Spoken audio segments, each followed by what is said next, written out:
The minority, as well as myself, have exercised their right and my right under the committee rules to hold over the nomination of Kash Patel to be director of the FBI.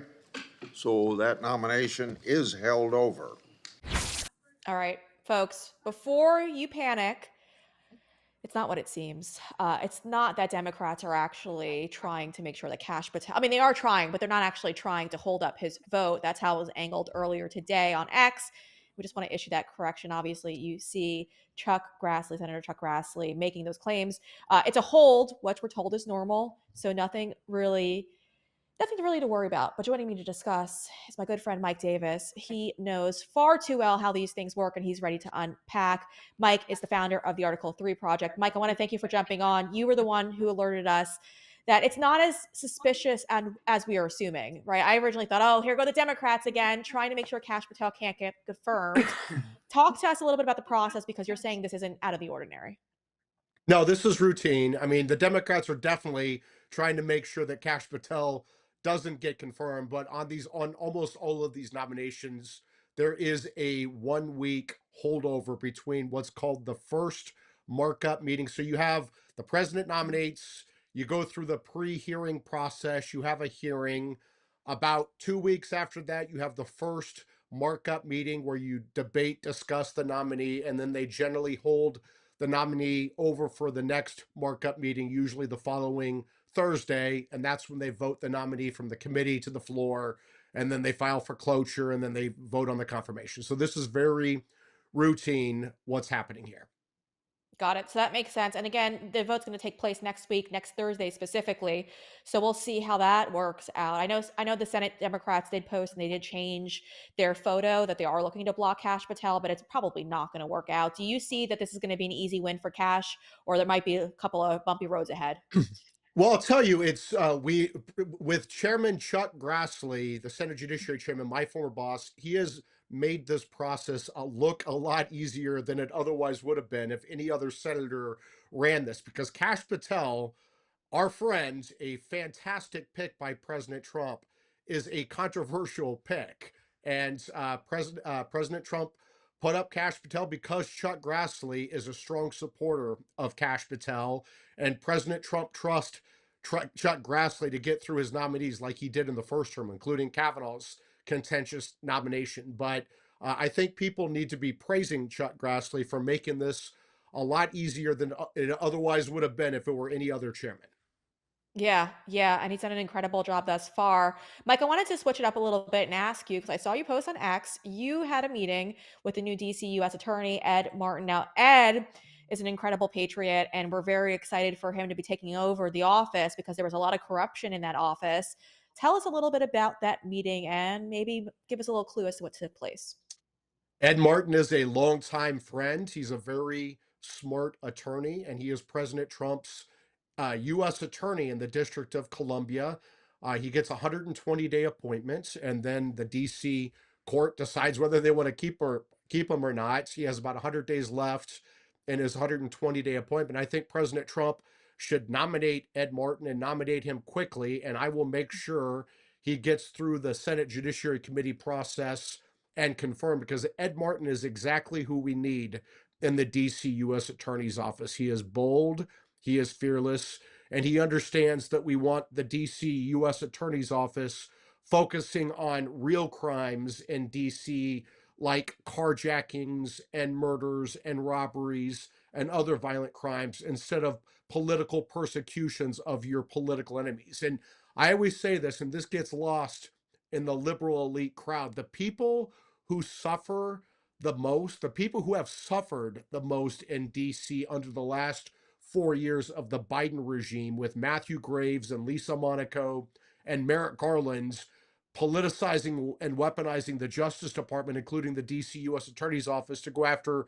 January 6th political enemies. The people who suffer the most are the poor Black people in Washington, D.C., who are stuck in these crime-ridden neighborhoods in Northeast and Southeast, who have been at war, these war zones in D.C. for the last 4 years. And President Trump and Attorney General Pam Bondi and U.S. Attorney Ed Martin and FBI Director Kash Patel are going to clean up the crime in D.C. and make America's capital a shining city again. I want to remind you all that this show is available as a podcast as well. So, in case you're not following, head over to Spotify, Apple, Amazon, any of your favorite podcasting platforms and search The Breanna Morello Show. Give us a follow. Again, it's The Breanna Morello Show. You're going to want to give us a follow because there's a ton of exclusive content dropping very, very soon. Now, back to the discussion. Yeah, and DC is a beautiful city. It's just one that I don't really love going to for that exact reason. It does feel unsafe. We've seen the videos of the carjackings. The Uber driver, I mean, when that poor man was murdered by those teenagers, as they put it, and then the teenager got a slap on the wrist for murdering this Uber driver. It was all the reason to not go to DC because they don't take it seriously at the time. But now we have a new administration in there looking to fix up these issues. So we look forward to that. Speaking about a new administration, the Trump administration, the DOJ, is suing these woke mayors and governors who are interfering with ICE's ability to arrest and deport illegal immigrants, illegal migrants, I should say. What are we thinking about all of this? Because I, for one, love the idea of being able to sue these people. But is there really going to be any enforcement on their end? Because we see Democrats, right? We file lawsuits, we see the courts come out, and they give them their rulings, and the Democrats just completely ignore it. Do you see this going far? And how can we actually enforce these policies to make sure that they're not interfering with ICE? Look, I would not only bring civil lawsuits, I would bring criminal indictments against these local and state officials and other co-conspirators who are obstructing President Trump's ICE enforcement, and they are harboring illegal immigrants. And those are very serious federal crimes, including 8 USC, I think it's 1324, which is a very serious federal felony of harboring illegal immigrants. And then the federal crime of conspiracy and the federal crime of obstruction, just to name three. There are many others. And I would say to these local and state officials, you certainly don't have to get commandeered by the federal government. You're not obligated under our Constitution to cooperate as a criminal matter. But if you are harboring illegal immigrants, if you are obstructing federal ICE law enforcement, you are committing a very serious series of federal crimes. And as Tom Homan has made very clear, they're going to indict you if you do this.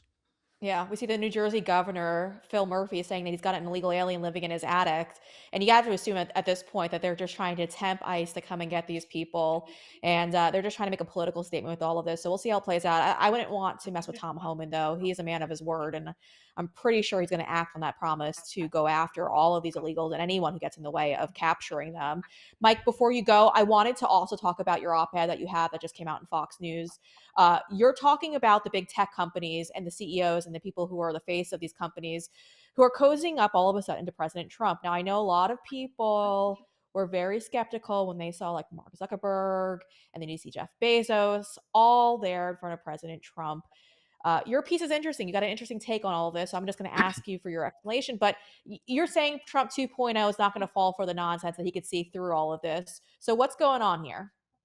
I mean, you see this very clearly with President Trump's picks of Gail Slater, my friend, to lead the Justice Department's antitrust division. You see this with Andrew Ferguson, my friend, who President appointed as the chairman of the Federal Trade Commission. And then you also see this with President Trump's nomination of Mark Meadow, another friend, to serve on the Federal Trade Commission. These are very serious antitrust law enforcers who have worked on a bipartisan basis in the past to bring much needed accountability to these trillion-dollar big tech platforms, Google, Amazon, Facebook, and Apple, that have crushed competition, silenced those with whom they disagreed. They've shuttered small businesses. This is not going to happen under the Trump administration. Trump started this antitrust law enforcement under his first term. Biden, to his credit, it's the only thing that President Biden did correctly, in my mind, was continue President Trump's antitrust law enforcement against big tech. And President Trump is going to finish the job with Andrew Ferguson and Gail Slater and Mark Meadow. And if Facebook thinks they can spend $1 million on the inauguration this time after they spent what $400 million in 2020 to defeat President Trump. I don't think they're gonna win that fight. Yeah, I don't think they're going to win that fight. And like you mentioned, Gail Slater is a total rock star. And I was thrilled to see her name get dropped in that statement that President Trump released on Truth Social, because she is definitely someone who we want in there. So we're very excited about that. Mike Davis, as always, thank you for your time. I appreciate it. Thank you. All right, there's going to be some changes coming your way in regards to my coverage. I'm looking to expand, and it's exciting, very exciting, but I want to make sure you guys stay in the know. I'm going to be dropping exclusive content on Substack, so you guys got to head on over there and make sure you guys are signed up for my mailing list. It's BreannaMorello.substack.com.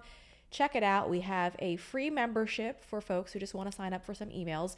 And then if you're looking to support my work as an independent journalist, we've got some paid options as well. And you know I greatly appreciate it when you do just that. So head on over right now to BreannaMorello.substack.com. Join my team. Sign up for my mailing list. We've got some great exclusives coming your way, and it's only going to be serving up on my Substack page. So BreannaMorello.substack.com. That's where you guys go to sign up. It's free unless you want to support my work as an independent journalist, and I greatly appreciate it when you do.